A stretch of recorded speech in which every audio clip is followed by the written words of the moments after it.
తిరుపతి కొండ పైన కళ్యాణ మండపంలో ₹1 కూడా ఫ్రీగా పెళ్లి చేసుకోవచ్చమాట. ఫ్రీగా వేసుకున్నారా? ఫ్రీగా వేసుకున్నారు. ఓం నమో వెంకటేశాయ. ఆల్ ద బెస్ట్ అన్న. అవును, మీరు ఇన్న నిజమే అండి. ₹1 లేకుండా తిరుపతి కొండ పైన కళ్యాణ మండపంలో పెళ్లి చేసుకోవచ్చు అనమాట. ఫ్రీగా పెళ్లి చేసుకోవచ్చు. మీరు ఏ రోజైతే పెళ్లి చేసుకోవాలనుకుంటారో 3 రోజుల ముందు ఆన్లైన్ అప్లై చేసుకోవచ్చు. మాక్సిమం 90 డేస్ ముందు కూడా అప్లై చేసుకోవచ్చు. వెబ్సైట్ డీటెయిల్ డిస్ప్లే ఇస్తున్నా. ఇక్కడ మీరు పెళ్లి చేసుకుంటే మండపము, పురోహితుడు, మేళం అన్ని ఫ్రీ అండి. పూజ సామాన్ ఒకటి మీరు తెచ్చుకోవాలి. పూజ సామాన్ ఏం తెచ్చుకోవాలని డిస్ప్లే ఇస్తున్నా. రూల్స్ వచ్చేసి పెళ్లి కొడుకు పెళ్లి కూతురు ఆధార్ కార్డులు, పెళ్లి కొడుకు అమ్మ నాన్న ఆధార్ కార్డులు, పెళ్లి కూతురు అమ్మ నాన్న ఆధార్ కార్డులు, మొత్తం ఆధార్ కార్డు పట్టుకోవాలి. ప్లస్ పెళ్లి కొడుకు పెళ్లి కూతురు బర్త్ సర్టిఫికేట్, ఎస్ఎస్సీ సర్టిఫికేట్ పట్టుకోవాలి.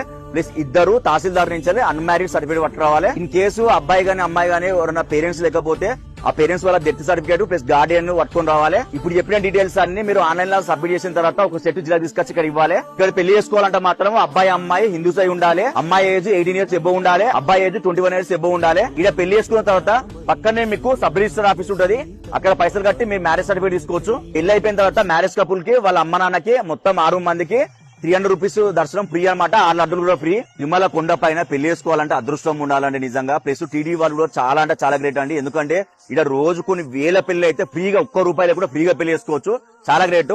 అడ్రస్ వచ్చేసి శ్రీవారి సేవ సదన్ 1, 2 బిల్డింగ్స్ ఉంటాయి కదా, దాని బ్యాక్ సైడ్ ఉంటది. ఎవరైనా చెప్తారు కళ్యాణ మండపం అంటే. చాలా మందికి తిరుపతి కొండ పైన పెళ్లి చేసుకోవాలి ఉంటది. ఫ్రీ అని కూడా వాళ్ళకి తెలియదు. సో కొద్దిగా ఇన్ఫర్మేషన్ వాళ్ళకి షేర్ చేయండి, ఎంతో ఉపయోగపడుతుంది. ఓం నమో వెంకటేశాయ.